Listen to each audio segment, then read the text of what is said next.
मेरी चाची बहुत खूबसूरत और नौजवान थी। वह घर में अकेली रहती थी और मुझे अपने पास बुला लेती और अपनी तन्हाई मिटाती थी। मैं भी खुश होकर चाची के पास चला जाता और उसके साथ कुछ हसीन लम्हे बिताता। एक दिन चाची ने मुझे अपने घर बुलाया। मैं भी खुश होकर चाची के घर चला गया। मैं जैसे ही चाची के घर पहुंचा तो चाची वॉशरूम से नहाकर बाहर आ रही थी। जैसे ही मैंने चाची को देखा तो मेरे होश ही उड़ गए। चाची ने मुझे अपना वो दिखाकर, मेरी चाची बहुत ज्यादा खूबसूरत थी। वह लगती ही नहीं थी कि वह एक शादीशुदा औरत है। उस वक्त मैं अपने चाचा के घर रहने आया था क्योंकि मम्मी पापा दोनों बाहर विदेश जा रहे थे। पहले जब चाचू पापा को मुबारकबाद देने आए तो उन्होंने पापा से जाते हुए कहा कि राहुल को हमारे घर छोड़ जाए। पापा ने उन्हें काफी मना किया कि अब राहुल बड़ा हो गया है और अपना ख्याल रख सकता है, लेकिन वह नहीं माने। उन्होंने पापा को राजी कर लिया और मेरी ख्वाहिश पूरी हो गई। मेरे पास हमारे पुराने घर की चाबी थी जो खाली पड़ा हुआ था, जिसे मैं अपने मकसद के लिए भरपूर इस्तेमाल करता था। चाची मोनिका की शादी मेरे चाचा से 10 साल पहले हुई थी। मैं उस वक्त 10 साल का था, मगर उस वक्त चाची को देखकर मुझे बहुत अच्छा लगता था क्योंकि वह न सिर्फ खूबसूरत थी बल्कि धीमे लहजे वाली और भरपूर जिस्म की मालिक थी। चाचा और चाची की जोड़ी मिसाइल समझी जाती थी, पर अभी तक वह दोनों औलाद से दूर थे। वह दोनों ने अपनी किस्मत समझकर सब्र कर लिया था। चाची और चाचू में बहुत ज्यादा प्यार था और मेरा अंदाजा था कि चाचा चाची की हर ख्वाहिश पूरी करते होंगे। शादी के बाद चाची का बदन बहुत दिलकश हो गया था। खूबसूरत तो वह पहले ही थी, मगर अब शरीर का हर हिस्सा अपनी तरफ झुकता हुआ महसूस होता था। उस वक्त जब चाची घर की सफाई कर रही थी और मैं टीवी देख रहा था, तब चाची ने मुझसे पूछा, राहुल बेटा, आज कॉलेज नहीं जाना क्या? तो मैंने दिल ही दिल में चाची को बेटा बुलाने पर बुरा मानते हुए कहा, नहीं चाची, सेमेस्टर खत्म हो गया है ना, इसलिए 1.5 महीने की छुट्टियां हैं। चाची ने सर हिलाया और झुककर मेज पर कपड़ा मारने लगी, पर चाची का वो सब देखकर समझ नहीं आ रहा था कि क्या करूं और क्या ना करूं। मुझे चाची के घर आए हुए 2 दिन गुजर चुके थे। रात को खाने की मेज पर चाचू ने चाची से कहा कि मुझे 20 दिन के लिए लाहौर जाना है। अगर मुझे ज्यादा दिनों के लिए बाहर जाना होता तो वह चाची को भी साथ ले जाते, मगर इस दफा मैं चाची के घर पर था तो उन्होंने अकेले जाना ही मुनासिब समझा। मैंने चाची का रूटीन और उनकी आदतों का अच्छी तरह से अभ्यास किया था। मैंने देखा कि वह चाय का इस्तेमाल ज्यादा करती है और वह चाय में दूध बहुत डालती है और मुझे डब्बे का दूध पीने की आदत थी। अगले दिन हम दोस्त आपस में मिलकर एक दूसरे के साथ मजाक कर रहे थे और मैं जो कुछ बकवास कर रहा था वह बहुत गलत था। मेरी बातें सुनकर चाची बहुत हैरान हो गई। फिर उन्होंने मुझे अपनी आवाज देकर अपनी मौजूदगी का एहसास दिलाने की कोशिश की, लेकिन म्यूजिक की वजह से मुझे कुछ सुनाई नहीं दे रहा था। मेरी बकवास बातें काफी देर तक सुनती रही और फिर उठकर अपने कमरे में चली गई। थोड़ी देर बाद मैं चाची के पास गया और कहा, मुझे चाय पीनी है चाची। चाची ने मुस्कुराकर कहा, क्यों नहीं मेरे बच्चे, बस 2 मिनट में फ्रेश होकर आती हूँ, फिर बना देती हूँ। वह उठकर बाथरूम की तरफ चली गई। मैं गैलरी में आकर बैठ गया और सामने लॉन और फूलों को देखने लगा। एक फूल मुझे पसंद आ गया। मैंने उसे करीब जाकर देखा और फिर उसे तोड़ लिया। चाची मुझे आवाज दे रही थी। मैंने जवाब दिया, मैं बाहर हूं। तो वह हाथ में ट्रे लेकर बाहर आई जिसमें 2 कप चाय थी। उन्होंने 1 कप मुझे पकड़ाया और दूसरा खुद उठकर मेज पर रख दिया। मैंने वह फूल जो हाथ में पड़ा हुआ था चाची की तरफ बढ़ा दिया। चाची ने मुस्कुराकर फूल मेरे हाथ से ले लिया और कहा, शुक्रिया मेरे बच्चे। मेरे सारे अरमानों पर पानी पड़ गया था। मैंने चाची की तरफ देखा और कहा, चाची बोर नहीं होती आप सारा दिन घर में रह रहकर? मैं तो बोर हो गया हूँ, हम कहीं बाहर घूमने चलते हैं। चाची ने कहा, नहीं समीर, मैं तो तुम्हारे चाचा के साथ हर जगह जाती हूँ, लेकिन मैं उनके बगैर कहीं नहीं जाती। मैं खामोश होकर चाय पीने लगा। रात के खाने के बाद मैंने एक मूवी लगाई और बैठकर देखने लगा। चाची भी मेरे पास आकर बैठ गई और मूवी देखने लगी। चाची ने जब देखा कि यह वही बकवास हो रही है जो मैं दोपहर को गेम खेलते वक्त कर रहा था, तो उन्होंने कहा, अच्छा, तो ये सारी बकवास बातें तुमने यहाँ से सीखी है। वह बोली, बेटा ये तो बहुत गलत बात है, तुम बहुत ही गलत भाषा इस्तेमाल करते हो। शर्म से मेरे पसीने छूट गए।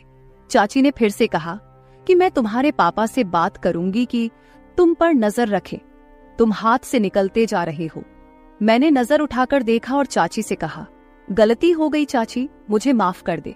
पर क्या करूं, सभी लड़के इसी तरह की मूवी देखते हैं, मुझे भी उन्हें जवाब देना होता है, तो इस तरह की बातें मुंह से निकलती हैं। मेरी बात सुनकर चाची हंसने लगी और बोली कि डरो मत, मैं किसी से कुछ नहीं कहूंगी, मुझे पता है कि तुम लड़के किस तरह की बातें करते हो। अच्छा ठीक है, और कोई मूवी लगाओ, ये क्या लगाया हुआ है? तब जाकर मेरी सांस में सांस आई और मैंने चाची से पूछा कि चाची मैं कौन सी मूवी लगाऊं? उन्होंने कहा कि कोई इंडियन मूवी लगाओ। मैंने कोई इंडियन मूवी लगा दी। चाची मूवी देख रही थी और मैं चोरी चोरी चाची को देख रहा था। चाची ने अपनी एक टांग उठाकर दूसरी टांग पर रखी और सोफे की टेक और बाजू से लगकर आराम से बैठ गई। फिर मैंने भी अपनी एक टांग उठाकर अपनी दूसरी टांग पर रखी। मुझे लगा कि चाची ने मेरी इस हरकत को नोट किया है और उनके चेहरे पर हल्की सी मुस्कुराहट आ गई। मैं भी चाची की तरह दूसरे कोने पर बैठा हुआ था। फिर चाची ने मुस्कुराते हुए अपनी पोजीशन सही की और मैंने भी उनको देखा और सही होकर बैठने में ही बेहतर समझा। चाची हंसने लगी और बोली, राहुल तुम मेरी नकल उतार रहे हो। मैंने उनकी तरफ देखकर सर हिलाया तो उन्होंने थोड़ा सा गुस्सा करते हुए कहा, तुम मुझे क्यों तंग कर रहे हो? मैंने मुस्कुराकर कहा, आपको तंग करना मुझे अच्छा लगता है। वो बोली, क्यों? मैंने फौरन कहा, कितने दिन हो गए हैं ना, किसी की डांट खाई है, ना किसी से जूते, ऊपर से आप बहुत ही बोर है। मेरी बात सुनकर उनके माथे पर बल पड़े थे। उन्होंने कहा, राहुल क्या मैं वाकई बोर हूं? तो मैंने कहा, पता नहीं अकेला रहकर मेरा क्या होगा। चाची ने मुस्कुराते हुए कहा, तुम्हें मार खानी है तो मैं देती हूं। वो मुझे कोई मासूम सा शरारती बच्चा समझ रही थी और ये बात मेरे फायदे की थी। शायद इसी तरह की फिजूल बातें करते करते चाची मुझे काफी नजदीक हो गई। जब रात के 11 बजे उनके मोबाइल पर चाचू का फोन आया, वह उठकर अपने कमरे में चली गई। मैंने भी थोड़ी देर मूवी देखी और टीवी बंद किया और अपने कमरे की तरफ जाने लगा। तभी मुझे चाची के कमरे से चाची की आवाज आई, यार बहुत मिस कर रही हूं आपको, पता नहीं कैसे गुजरेंगे ये दिन। पता नहीं दूसरी तरफ से क्या कहा गया, मगर जो बात चाची ने कही थी वह मेरे लिए किसी सरप्राइज से कम नहीं थी। सुबह मैं जल्दी उठा और फ्रेश होकर किचन की तरफ गया। किचन में कोई नहीं था। मैंने चाची के कमरे की तरफ जाकर देखा तो दरवाजा बंद था, यानी चाची सो रही थी। मैंने किचन में जाकर अपने लिए चाय बनाई और फिर कुछ स्लाइस गर्म करके मेज पर बैठकर नाश्ता करने लगा। मैं नाश्ता कर रहा था, तभी चाची के कमरे का दरवाजा खुला। वह बाहर निकली। मुझे देखकर थोड़ा सा शर्मिंदा होते हुए कहा, रात को नींद नहीं आई, बहुत लेट सोई थी, इसलिए सुबह जल्दी नहीं उठ सकी। मैंने मुस्कुराकर कहा, कोई बात नहीं, आपको नाश्ता करना है, चलो आज आपका नाश्ता मैं बना देता हूं। वो बोली, तुम और नाश्ता, क्या बात है? मैंने कहा, आप फ्रेश होकर आए, मैं नाश्ता बना देता हूं, फिर बात करेंगे। चाची ने सर हिलाया और मुस्कुराती दोबारा अपने कमरे में चली गई। तो मैंने कहा, चाची आपको नाश्ते में क्या पसंद है? चाची ने कहा, तुम जो भी बनाओगे मैं खुशी से खाऊंगी। मैंने दोबारा सर झुकाया और कहा, जैसे आपकी मर्जी, और मुड़कर किचन की तरफ गया। नाश्ता बनाकर किचन से आया और चाची को आवाज लगाई। चाची हॉल में आई और कुर्सी पर बैठ गई। मैंने कहा, चाची आपका नाश्ता तैयार है, और ट्रे उनके सामने रख दिया। चाची मेरी तरफ देखकर मुस्कुरा रही थी। चाची ने मेरे सर पर हाथ फेरा और मेरे बालों को खराब कर दिया। मैंने चाची का हाथ पकड़ लिया जो मेरे सर पर था और कहा, चाची आपने मेरे बालों का स्टाइल खराब कर दिया।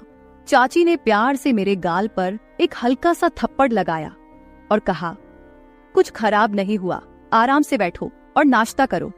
चाची ने नाश्ता किया और कहा कि राहुल तुम्हारा बहुत शुक्रिया, चलो हम दोनों पक्की दोस्ती करते हैं।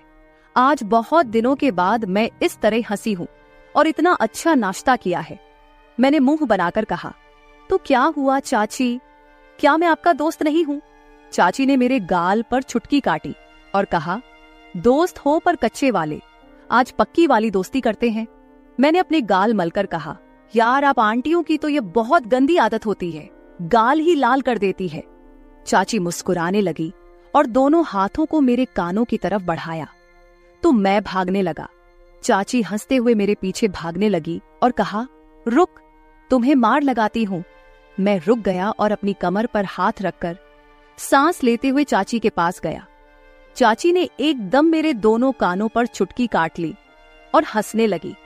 मैंने रोने वाली शक्ल बनाते हुए कहा, आपसे तो कोई प्यार की उम्मीद ही नहीं है, आप बहुत बेरहम हो। चाची ने हंसते हुए मुझे देखा और जहां मुझे चुटकी काटी थी और वहां प्यार करने लगी और कहा, सॉरी यार। चाची मुझसे अलग हुई और कहा, अच्छा मैं चेंज करके आती हूँ, फिर मार्केट से कुछ सामान लेकर आना है, वह ले आते हैं। मैंने कहा, ठीक है, मैं भी चेंज कर लेता हूँ, शायद कोई लड़की मेरे जाल में फंस जाए और मेरे भी मजे हो जाए। चाची ने मुस्कुराते हुए एक थप्पड़ मेरी कमर पर लगाया और कहा, राहुल थोड़ी सी तो शर्म करो। मैंने हैरानी से कहा, किस चीज से? चाची ने कहा, अपनी इस तूफानी हरकतों से। मैंने कहा, यार जिंदगी में थोड़ा सा मजा भी होना चाहिए, वरना तो सारी उम्र आप मुझे किसी काम का नहीं छोड़ेगी। चाची को पहले तो मेरी बात समझ नहीं आई, मगर जब उनको समझ आया तो उन्होंने अपने पांव से जुटी उतारी और कहने लगी, थोड़ी सी तो शर्म करो राहुल। मैं हंसकर अपने कमरे में चला गया। थोड़ी देर बाद मैं कमरे से बाहर आया और सोफे पर बैठकर टीवी देखने लगा। थोड़ी देर में चाची भी बाहर आ गई। जब वह बाहर निकली तो मेरी सांस ऊपर के ऊपर और नीचे की नीचे रह गई। सफेद कलर की कमीज पर नीचे जीन्स में चाची को देखते हुए कहा, मैडम जी का क्या इरादा है?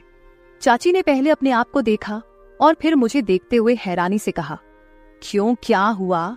मैंने दिल पर हाथ रखते हुए कहा, मैडम आपके दीवाने शहर में 1000 होंगे, मगर इतनी सुबह दुकान कौन खोलेगा? चाची को अपनी गलती का एहसास हो गया और बोली, ठीक कह रहे हो। मैंने कहा, मैडम जब आप बाहर निकलती होगी तो लोग आपको ही देखते होंगे। चाची ने मुस्कुराते हुए कहा, राहुल थोड़ी सी शर्म कर, मैं तेरी चाची हूं। मैंने भी सर झुकाकर कहा, ठीक है चाची। तो वह हंसने लगी और मेरे पास बैठते हुए कहा, बाज नहीं आओगे फ्लर्ट करने से। मैंने उनकी तरफ देखते हुए कहा, कौन बदकिस्मत आपसे फ्लर्ट करना चाहता है? चाची ने मुस्कुराते हुए कहा, माफ कर यार। थोड़ी देर की खामोशी के बाद चाची मेरे करीब आई और बोली, सच में तेरी कोई गर्लफ्रेंड नहीं है? मैंने उनकी तरफ देखा और कहा, कोई आप जैसी मिली ही नहीं, वरना उसे गर्लफ्रेंड क्या अपनी लाइफ पार्टनर बना लेता, चाहे पापा को समझाना पड़ता। चाची ने मुस्कुराते हुए कहा, मैं अच्छी लगती हूँ आपको? तो मैंने भी फिर किसी आशिक की तरह सर झुकाकर हल्का सा कहा, बहुत ज्यादा चाची। चाची ने कहा, तू बाज नहीं आएगा। चाची ने कहा, राहुल दूध ले आओ, खत्म हो गया है। मैंने सर हिलाया और मार्केट की तरफ चला गया। वापस आकर दूध के बर्तन को फ्रीजर में रखा और चाची को बताने उनके कमरे में गया। पर सामने जो मंजर था वह पागल कर देने के लिए काफी था। चाची शायद नहाकर निकली थी और यह वक्त मुझ पर कहर बरसा रहा था और मेरी हालत ऐसी हो गई थी कि टांगों में जान ही ना रही। मैं पलटने ही वाला था कि चाची ने आवाज देकर पूछा, ले आए हो दूध? मेरे हलक से तो जैसे आवाज ही नहीं निकल रही थी। मैंने सर हिलाया तो चाची आहिस्ता आहिस्ता कदमों से चलती हुई मेरी तरफ आई और मेरे चेहरे के नीचे हाथ रखकर कहा, क्या हुआ राहुल? मैंने चेहरा ऊपर उठाया और उनकी आंखों में देखते हुए कहा, कुछ नहीं चाची। चाची ने मेरी आंखों में देखा और कहा, राहुल सच सच बताओ, मेरा इस तरह तुम्हारे सामने आना अच्छा है क्या? मैंने सर हिलाया और दोबारा सर झुकाकर कहा, अगर आपको लग रहा है कि मैं आपकी तरफ अट्रैक्ट हो रहा हूं तो आप गलत है चाची। चाची, आपका जिस्म आपकी मोहब्बत के इजहार का जरिया है, लेकिन यही सब कुछ ठीक नहीं है। चाची ने एक लंबा सांस लिया और मुझे इस तरह देखा जैसे मैं दीवाना हूं। मैंने दोबारा सर उठाया और कहा, पर मैं यह भी नहीं चाहता कि आप थोड़ी देर के लिए मुझे अपनाएं और फिर जिंदगी भर के लिए मुझे अपने दीदार से महरूम कर दे। चाची के लिए बहुत नाजुक निर्णय था। फिर वह एक तरफ बेड पर बैठ गई और कहा, मेरे पास आओ और यहाँ बैठो। मैं आराम से चलता हुआ उनके पास बैठ गया। उन्होंने मेरा हाथ पकड़कर अपने दूसरे हाथ पर रखा और कहा, समीर जो मिल जाए उस पर शुक्र करना चाहिए। चाची के जहन में क्या चल रहा था और उस वक्त वहां से मैदान जंग छोड़कर भाग जाने वाली बात थी। मैं सुकून से कमरे में वापस आ गया। तभी मुझे लगा कि चाची अंदर रो रही है। उनकी सिसकने की आवाज बाहर तक आ रही थी। मैं दरवाजे के पास गया और कहा कि आप ठीक है? अंदर से कोई जवाब नहीं आया, बस सिसकने की आवाज बंद हो गई। मैंने फिर पूछा, चाची क्या बात है, आप क्यों रो रही है? अंदर से आवाज आई, राहुल मैं थोड़ी देर के लिए अकेली रहना चाहती हूँ, प्लीज अपने रूम में चले जाओ। मैंने कहा, ठीक है, आप ठीक तो है ना? चाची ने कहा, मैं ठीक हूं। मुझे कुछ समझ नहीं आ रहा था कि आगे क्या करना चाहिए। मैं जल्दी से वापस आ गया। फिर कुछ देर बाद चाची भी फ्रेश होकर बाहर आई और मुझसे माफी मांगने लगी। उस दिन के बाद से मैंने चाची का बहुत ज्यादा ख्याल रखना शुरू कर दिया, क्योंकि वह बहुत ज्यादा तन्हाई का शिकार हो गई थी और मुझसे प्यार करने लगी थी। मैंने फोन करके चाचू को वापस बुला लिया। चाची जवान और खूबसूरत औरत थी, इसलिए वह अपनी तन्हाई को मिटाने के लिए बहुत ज्यादा तरस गई थी। लेकिन यह शुक्र है कि हम दोनों में इस तरह का कुछ भी नहीं हुआ। कुछ दिन मैंने और चाची के घर गुजारे और फिर मेरे मम्मी पापा घर वापस आ गए और मैं अपने घर वापस चला गया। मेरा सभी लोगों को यही कहना है कि हमेशा घर में किसी के सहारे अपनी बहन या बीवी को अकेले छोड़कर ना जाए, क्योंकि अकेलेपन से जूझ रहा इंसान कभी भी गलत रास्ते पर जा सकता है। लिहाजा ये काम करने से पहले 1000 बार सोचे, क्योंकि आप लोगों के घर टूट सकते हैं। मर्दों को गुजारिश है कि वह अपनी बहन या बीवी को किसी के भरोसे छोड़कर ना जाए। तो मेरे प्यारे दोस्तों, यह थी हमारी आज की छोटी सी कहानी। आपको यह कहानी कैसी लगी कमेंट करके जरूर बताएं। अगर आप ऐसी ही और भी इंटरेस्टिंग और रोमांटिक कहानियां सुनना चाहते हो तो चैनल को सब्सक्राइब जरूर कर ले और बेल आइकॉन ऑन कर ले, ताकि आपको मेरी हर कहानी समय पर मिल सके। कल मिलेंगे एक और नई कहानी के साथ। धन्यवाद। मोहन हमेशा मेरे आगे पीछे घूमता रहता था। मैंने उसे छोटा समझा था, लेकिन एक दिन वो मेरे करीब आया और मुझसे कहा, मालकिन मुझे छोटा समझने की गलती मत करना। उस रात जब मैंने उसे देखा तो मेरी आंखें हैरत से फटी की फटी रह गई, क्योंकि उस रात मोहन ने 20 साल के लड़के की तरह नहीं बल्कि 30 साल के आदमी की तरह मुझे। दोस्तों, कहानी सुनने से पहले दिल थाम कर बैठिएगा, क्योंकि कहानी बहुत ही रोमांचक और खतरनाक होने वाली है। चलिए कहानी शुरू करते हैं। जिस दिन से मोहन मेरे पास सोने लगा था, तब से मेरे शरीर में बदलाव आने लगे थे। मुझे लगा था कि मोहन अभी छोटा है और उसे कुछ समझ नहीं आता होगा, लेकिन धीरे धीरे उसकी गलत हरकतें मेरे सामने आने लगी। अब मुझे अच्छी तरह से समझ आ गया था कि मोहन मुझसे क्या चाहता है। मैंने कभी सोचा भी नहीं था कि एक 20 साल का लड़का मेरी तरह की 40 साल की महिला को इतना सुख दे सकता है। आज से कुछ महीने पहले मैं उसको अपने गांव से अपने साथ शहर लाई थी। मेरे घर में सिर्फ मैं और मेरा 1 साल का बेटा था। जब मैं काम पर जाती थी तो मोहन मेरे बच्चे की देखभाल करता और वह मेरे घर का ध्यान रखता था। मैं बिना शादी के मां बन गई थी। मेरे बॉयफ्रेंड ने शादी का झांसा देकर मेरे साथ प्रेम का खेल खेला। जब मैं गर्भवती हो गई तो मैं उसको बताने के लिए उसके घर गई और वहां मैंने देखा कि उसकी शादी हो रही थी। उसने मेरे साथ प्यार करने का नाटक किया। जब मैं गर्भवती हो गई तो उसने किसी और लड़की से शादी कर ली। मेरे पेट में पल रहे बच्चे को मारने का मेरा मन नहीं हुआ, और जब मैंने गर्भपात कराने का सोचा तब तक समय निकल चुका था। मैं 4 महीने की गर्भवती हो चुकी थी। जब मेरे मम्मी पापा को इस बात का पता चला तो उन्होंने मुझे घर से बाहर निकाल दिया और मैं शहर आकर बिल्कुल अकेली रहने लगी। कुछ महीनों बाद मेरे दादाजी बहुत बीमार हो गए, तो मैं उनको मिलने के लिए अपने गांव गई। मेरे दादाजी ने मुझे मिलने के लिए बुलाया था, इसलिए मैं गांव गई थी। जब मैं गांव पहुंची तो वहां पर सिर्फ मेरे दादाजी ने ही मेरे बेटे को प्यार से गोद में लिया था। मेरा बेटा अंश दादाजी की गोद में खेल रहा था। तभी मुझे मेरे ऑफिस से फोन आया और मैं बात करने के लिए बाहर चली गई। जब मैं वापस आई तो मेरा अंश दादा के पास नहीं बल्कि घर के एक नौकर के पास था। मैंने देखा कि अंश उस नौकर के पास अच्छे से खेल रहा था। मैंने अपने बच्चे को उस नौकर से लिया और वहां से जाने लगी। तभी उस नौकर ने मुझे रोक लिया और कहने लगा, मालकिन, मुझे आपकी थोड़ी मदद चाहिए।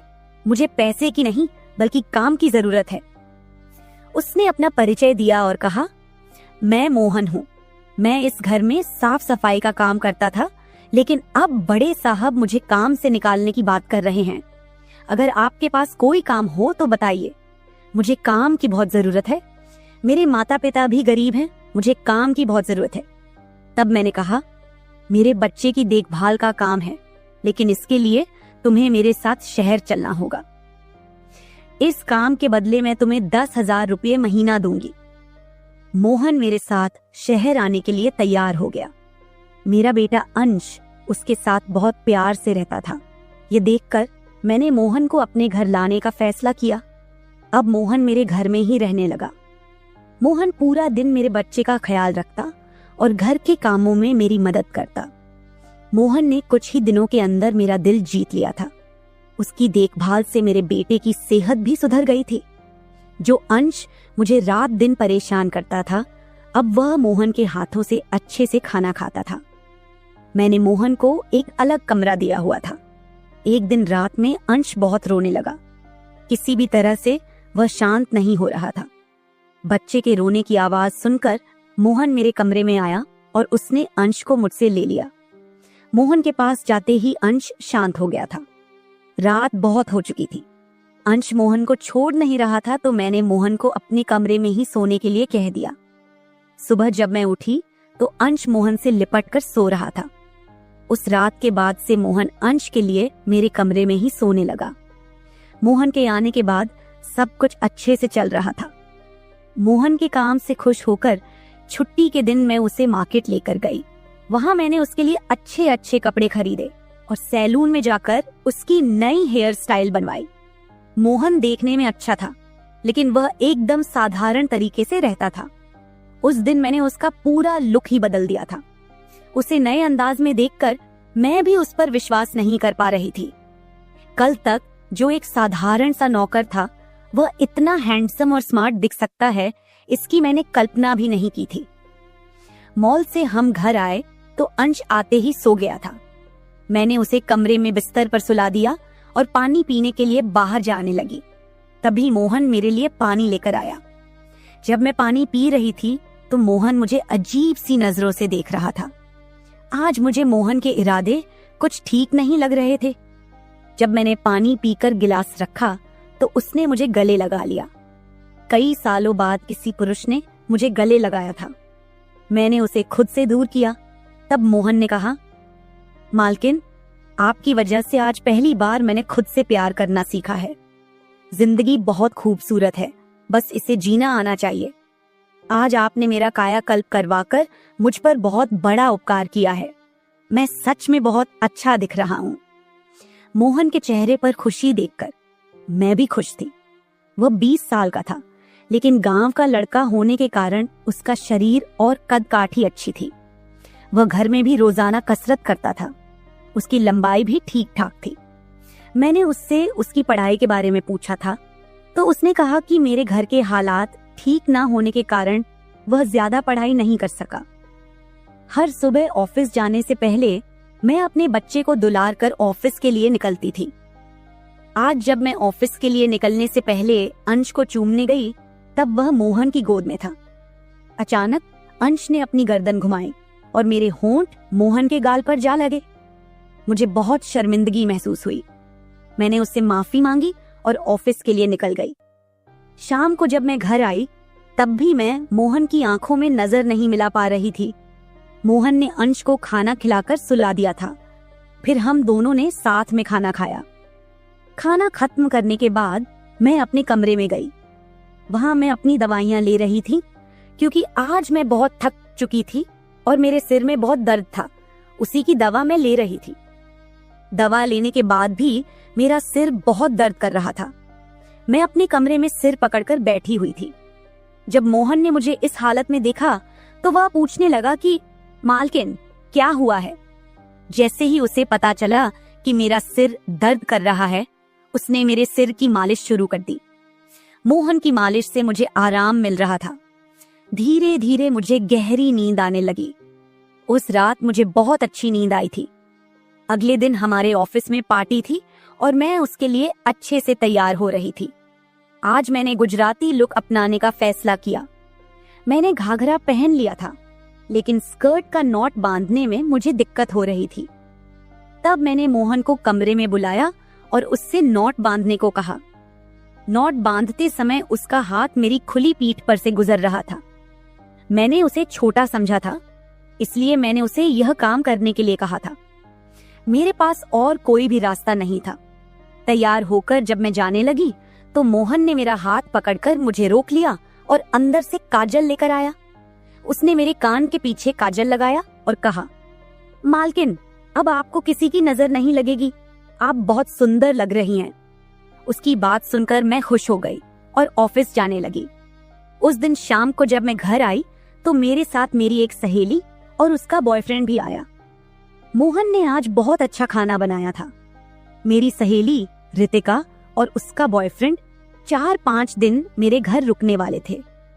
अगले दिन रात को मोहन ने खाना बनाया और रितिका और उसके बॉयफ्रेंड को खाने के लिए बुलाया, लेकिन वो दोनों अपने कमरे में ही ड्रिंक कर रहे थे। रितिका तो बहुत ज्यादा पी चुकी थी, वह खाना खाए बिना ही सो गई। उसका बॉयफ्रेंड अरुण हमारे साथ खाना खाने बैठा। उसने कहा, नेहा, तुम रितिका से भी ज्यादा सुंदर हो। अरुण के बोलते ही मोहन उसे गुस्से से देख रहा था। खाना खत्म करने के बाद अरुण अपने कमरे में चला गया। उसके जाते ही मोहन मुझसे कहने लगा, मालकिन, आपके ये कैसे दोस्त हैं? मुझे उस आदमी की बात बिल्कुल भी अच्छी नहीं लगी। तब मैंने मोहन से कहा, मैं तुम्हें घर के मेंबर की तरह समझती हूँ। इसका यह मतलब नहीं कि तुम मेरे मेहमानों से कुछ भी कहे। तुम एक नौकर हो और नौकर की तरह रहो। ज्यादा होशियार बनने की जरूरत नहीं है। तुम्हारा जो काम है सिर्फ वही करो, बाकी मुझे कुछ सिखाने की जरूरत नहीं। मोहन को डांटकर मैं अपने कमरे में चली गई। मैंने उसे डांट दिया था, फिर भी वह मेरे लिए पानी लेकर आया। तब मैं पानी पीकर सो गई। आज मोहन मेरे कमरे में सोने नहीं आया था, ऐसा मुझे लगा। लेकिन सुबह जब मेरी आंख खुली तो मैंने उसे अपने बगल में पाया। जब मैं बिस्तर से उठकर बाथरूम जाने लगी तो रितिका मेरे कमरे में आ गई। वह बहुत गुस्से में लग रही थी। उसने मोहन की तरफ गुस्से से देखा और कहा, तुम्हारे इस देहाती नौकर ने मेरे बॉयफ्रेंड का हाथ तोड़ दिया है। मोहन बस सिर हिलाता रहा और बोला, मालकिन, मैंने कुछ भी नहीं किया। रात को अरुण साहब बहुत नशे में थे, तभी उनका संतुलन बिगड़ गया होगा और वे गिर गए होंगे। मोहन भला अरुण साहब पर हाथ क्यों उठाएगा? मेरे कहने पर मोहन ने उन दोनों से माफी मांगी।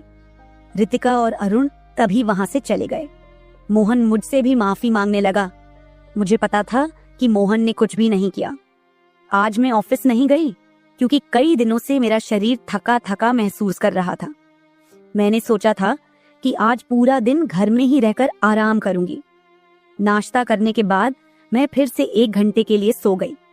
अंश भी मेरे साथ सो गया था। उठने के बाद मुझे 1 कप चाय की जरूरत महसूस हुई। मैं मोहन को चाय बनाने के लिए पुकार रही थी, लेकिन उसकी तरफ से कोई जवाब नहीं आ रहा था। उसे ढूंढते ढूंढते मैं उसके कमरे में चली गई। जब मैं उसके कमरे में गई तो देखा कि मोहन अभी अभी नहाकर बाथरूम से बाहर आया था। उसने शर्ट नहीं पहनी थी। मैंने पहली बार उसे इस तरह देखा। मोहन का शरीर बेहद मजबूत था। उसका शरीर किसी योद्धा की तरह दिख रहा था। मैं उसे टकटकी लगाकर देख रही थी। मुझे उस वक्त कोई होश नहीं था। कई सालों बाद मैं किसी जवान मर्द को इस तरह बिना कपड़ों के देख रही थी। मैं उसे टकटकी लगाए देख रही थी, तभी मोहन ने मुझे आवाज दी। वह मेरे सामने शर्ट पहनकर खड़ा था, फिर भी मैं अपनी सुध बुध खोए उसे देख रही थी। उसने मेरी आंखों के सामने चुटकी बजाई। तब मैं होश में आई और उससे कहा कि मेरे लिए चाय बना दे। आज मैंने घर में ही थोड़ा खुद का स्किन केयर करने का सोचा, इसलिए दोपहर के समय मैं अपने कमरे में अपना पार्लर चलाने लगी। उस समय मैंने शॉर्ट्स और गाउन पहन रखा था और मैं अपने पैरों का वैक्सिंग कर रही थी। वैक्सिंग करते समय गलती से मैंने थोड़ा ज्यादा गर्म वैक्स अपने पैर पर लगा लिया, जिससे जलन हुई और मेरे मुंह से तेज आवाज निकल गई। मेरी आवाज सुनकर मोहन भागता हुआ मेरे कमरे में आया। उसने मेरे जले हुए पैर को देखा। उसने मेरे पैर से गर्म वैक्स हटाया और वहां क्रीम लगा दी। उसके हाथ बार बार मेरे पैर पर अनजाने में फिर रहे थे और उस वक्त मेरे मन में जो भावनाएं उत्पन्न हो रही थीं, उन्हें व्यक्त करना मेरे लिए मुश्किल हो रहा था। मेरे पैर में इतना ज्यादा दर्द हो रहा था कि मेरी सिसकियां निकल रही थीं। मेरी हालत देखकर मोहन ने कहा, मालकिन, अब आप आराम से बिस्तर पर लेट जाइए। आपको जो भी करना है मुझे बताइए, मैं आपकी मदद कर दूंगा। मैंने उसे मेरे दूसरे पैर का वैक्सिंग करने को कहा। मोहन ने जैसा मैंने बताया वैसा ही किया। उसने मेरे चेहरे की मसाज भी कर दी। जब वह मेरी मसाज कर रहा था तो उसके स्पर्श में एक अजीब सा सुकून था, जिसने मेरी पूरी थकान दूर कर दी। अब मोहन मेरे कुछ ज्यादा ही करीब होने लगा था और मुझे भी समझ आने लगा था कि वह मुझसे क्या चाहता है। आज रात मैंने उसे मेरे कमरे में सोने के लिए मना कर दिया। दिन भर मैं घर में नहीं होती, कम से कम रात को तो मुझे मेरे बच्चे के साथ अकेले समय बिताना चाहिए। हर बार मोहन का मेरे कमरे में आना मुझे पसंद नहीं था, इसलिए मैंने उसे कमरे में सोने के लिए मना कर दिया। इस तरह दिन बीतने लगे। कुछ दिनों तक तो मेरा बेटा अंश मोहन के बिना सो नहीं पाया, लेकिन धीरे धीरे उसने रोना बंद कर दिया और उसको मोहन के बिना सोने की आदत हो गई। इस बीच मुझे अपने अंदर कुछ अजीब से बदलाव महसूस होने लगे थे। सुबह उठते ही मेरा शरीर बहुत दुखने लगता था, जैसे सारा दिन किसी भारी काम में बीता हो। हर रात यही सवाल मेरे मन में गूंजता, अचानक ये सब क्यों हो रहा है? कहीं मेरे साथ कुछ गलत तो नहीं होता? कुछ दिनों में मेरी शारीरिक पीड़ा इतनी बढ़ गई कि मुझे बिस्तर से उठने की भी इच्छा नहीं होती थी।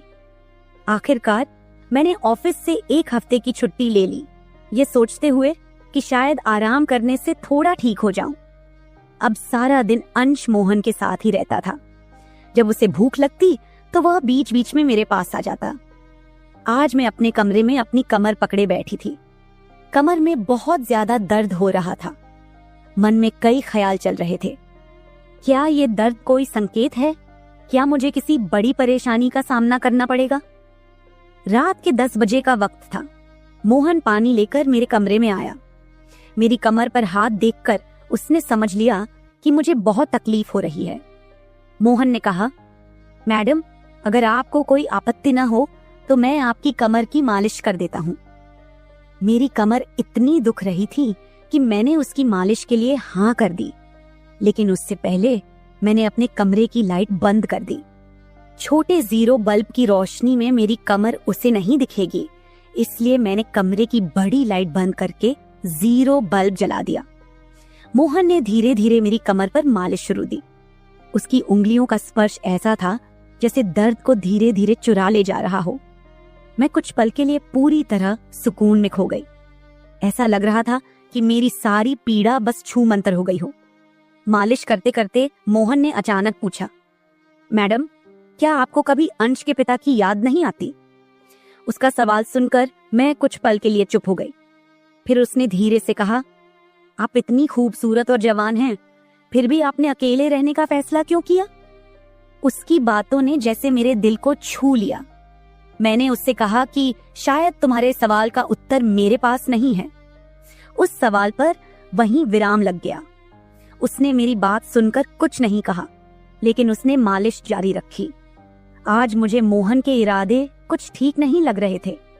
मैं सोचने लगी, क्या मोहन सिर्फ सवाल कर रहा था या उसके मन में कुछ और था? मुझे समझ नहीं आ रहा था कि ये सब सिर्फ एक सामान्य बातचीत थी या फिर किसी रिश्ते की शुरुआत का संकेत। उस रात मोहन की मालिश से मुझे अच्छी नींद आ गई थी। 2 दिन बाद वह तारीख आने वाली थी जब मैंने पहली बार अपने प्रेमी से मुलाकात की थी। उस दिन का इंतजार मेरे दिल में एक तूफान ला रहा था। आखिरकार वह दिन आ ही गया। सुबह से ही मैंने खुद को किसी न किसी काम में व्यस्त रखने की कोशिश की, लेकिन जैसे जैसे रात गहरी हो रही थी, मुझे उसके साथ बिताए पल बार बार याद आ रहे थे। आज मुझे बहुत ही अकेलापन महसूस हो रहा था। आज वह मेरे साथ नहीं था, लेकिन वह मेरे बच्चे का पिता था। अंश को देखकर मुझे रोज उसकी याद आती थी और आज मैं अपनी भावनाओं को छुपा नहीं पाई। मैं अपने कमरे में जोर जोर से रोने लगी। अंश मेरे पास में सो रहा था, इसका भी मुझे ध्यान नहीं रहा। मोहन पानी लेकर मेरे कमरे में आया। मुझे रोते हुए देखकर उसने मुझे पानी पिलाया। पानी पीते हुए मैं थोड़ा शांत हुई, लेकिन मेरी आंखों से बहते आंसू रुकने का नाम नहीं ले रहे थे। मेरे रोने की आवाज सुनकर अंश हल्का सा हिलने लगा। उसे जागता देख मोहन ने तुरंत कहा, आप मेरे कमरे में चलिए, अंश को आराम से सोने दीजिए। जैसे ही मैं मोहन के कमरे में पहुंची, मैं खुद को रोक नहीं पाई और उसे कसकर गले लगा लिया। ऐसा लग रहा था कि मैंने अपना होश खो दिया था। मेरा रोने का कारण सुनकर मोहन भी शांत हो गया था। वह लगातार मेरे आंसू पोंछ रहा था और मैं रोए जा रही थी। रोते रोते मैंने उसका कंधा पकड़ लिया। धीरे धीरे मैंने उसे और करीब खींच लिया। मैंने उससे कहा, मोहन, आज की रात मैं तुम्हारे कमरे में बिताना चाहती हूँ। तब मोहन ने कहा, मैडम, मैं अभी छोटा हूँ, मुझे कुछ भी नहीं आएगा। उसकी बात सुनकर मैंने धीरे धीरे उसे और करीब खींच लिया और कहा, मोहन, मुझे कुछ नहीं चाहिए, बस तुम्हारा साथ चाहिए ताकि मैं इस अकेलेपन को भूल सकूं। उस रात मैं उसके कमरे में थी, लेकिन सुबह जब मैं उठी तो वह मेरे पास नहीं था। उसकी शर्ट वहीं पड़ी हुई थी। जब मैं बाहर गई तो मैंने देखा कि मोहन मेरे बच्चे को दूध और बिस्किट खिला रहा था। यह देखकर मेरे दिल को एक अलग सी खुशी का एहसास हुआ। मुझे अंश का ख्याल नहीं आया था, लेकिन मोहन ने नहीं भुलाया। उसने हम दोनों माँ बेटे को खुश कर दिया था। रात की थकान के बाद मैं सुबह देर से उठी थी। दिन भर मोहन ने मुझसे नजरें नहीं मिलाई। आज रितिका मुझसे मिलने घर आई थी। वह मोहन की तरफ देख भी नहीं रही थी। मोहन ने उसे पानी दिया और कमरे से बाहर चला गया। थोड़ी देर बातें करने के बाद रितिका जाने लगी। जाते समय उसने मुझसे कहा, जितनी जल्दी हो सके अपने नौकर को यहाँ से निकाल दो। वह दिखने में जितना मासूम लगता है उतना है नहीं। उसकी बात का मैंने खास ध्यान नहीं दिया। रोज की तरह रात को खाना खाने के बाद मोहन ने मुझे पानी का गिलास मेरे कमरे में लाकर दिया और उसने अंश को भी सुला दिया था। अंश आज बाहर हॉल में झूले में सो रहा था। मोहन उसकी देखभाल कर रहा था। मैंने अपने कमरे की लाइट बंद कर दी और सो गई। कुछ समय बाद मुझे अंश की आवाज सुनाई दी। उसकी आवाज से मेरी नींद खुली। मैं उठने वाली थी कि तभी उसकी रोने की आवाज बंद हो गई। कुछ समय बाद मुझे अपने कमरे का दरवाजा खुलने की आवाज सुनाई दी। मैं चुपचाप सब देख रही थी। मोहन मेरे कमरे में आया था। उसने मेरे पास आकर यह देखने की कोशिश की कि मैं सो रही हूं या नहीं, और फिर उसने मेरा मोबाइल उठाया। उसकी वह खोजबीन देखकर मैंने जल्दी से कमरे की लाइट ऑन कर दी। मुझे जागता हुआ देखकर वह चौंक गया। मैंने उसके हाथ से अपना मोबाइल छीन लिया। मैंने उससे कहा, मोहन, यह सब क्या चल रहा है? तुम इस वक्त यहाँ क्या कर रहे हो? वह कुछ नहीं कहकर वहां से जाने लगा, लेकिन मैंने उसे इतनी आसानी से छोड़ने का इरादा नहीं किया था। मैंने उसे उसका वीडियो दिखाया जिसमें वह रितिका के बॉयफ्रेंड पर हाथ उठा रहा था। उस दिन अरुण के मोबाइल का कैमरा गलती से चालू रह गया था और उसमें उनकी हाथापाई रिकॉर्ड हो गई थी। सुबह जब रितिका मुझसे मिलने आई थी तब उसने मुझे वह वीडियो दिखाया था और तब से मैं मोहन पर नजर रख रही थी। मैंने कहा, मोहन, तुमने झूठ क्यों बोला? तुमने अरुण पर हाथ क्यों उठाया? तब उसने कहा, जो भी आप पर बुरी नजर डालेगा उसके साथ मैं यही करूंगा। मैडम, उस रात जब अरुण नशे में था वह आपके कमरे में आया था। वह आपके साथ कुछ गलत करने की कोशिश कर रहा था और इसलिए मैंने उस पर हाथ उठाया। मोहन की बात सुनकर मैंने कहा, ठीक है, मैं तुम्हारी बात मानती हूँ, लेकिन तुम मुझे नींद की दवा क्यों दे रहे थे? आज मैंने तुम्हें मेरे पानी में दवा मिलाते हुए देखा है। तुम्हारी नजर मुझ पर थी और तुम जो चाहते थे वह मैंने तुम्हें दे दिया है। अब बिना कुछ कहे अपना सामान उठाओ और यहाँ से चले जाओ। मैंने गुस्से में कहा, लेकिन मेरी आवाज कांप रही थी। मेरी बात सुनकर उसने मेरी आंखों में देखा और जवाब दिया, आप जो सोच रही हैं वह गलत है। कल रात मैंने आपके साथ कुछ भी गलत नहीं किया। मैंने आपके पानी में सिर्फ एक हल्की नींद की दवा मिलाई थी, जिससे आप मेरे पास आते ही सो गई थी, और मुझे आपके साथ कुछ भी गलत नहीं करना था। मैडम, आप जैसा सोच रही हैं वैसा कुछ भी नहीं हुआ है। मैंने कहा, सच सच बताओ, तुम कौन हो और ये सब क्यों कर रहे हो? मैंने शक भरी नजरों से उसे देखा। वह थोड़ी देर चुप रहा, फिर गहरी सांस लेते हुए बोला, मैं आपको सच बताना चाहता हूँ। कुछ दिनों पहले मैंने आपको रात में फोन पर बातें करते हुए सुना। आपकी बातें सुनकर मैं समझ गया था कि आप फिर से अपने उस धोखेबाज बॉयफ्रेंड से मिलने जा रही हैं। वह शख्स आपके लिए किसी बड़ी मुसीबत का कारण बन सकता है।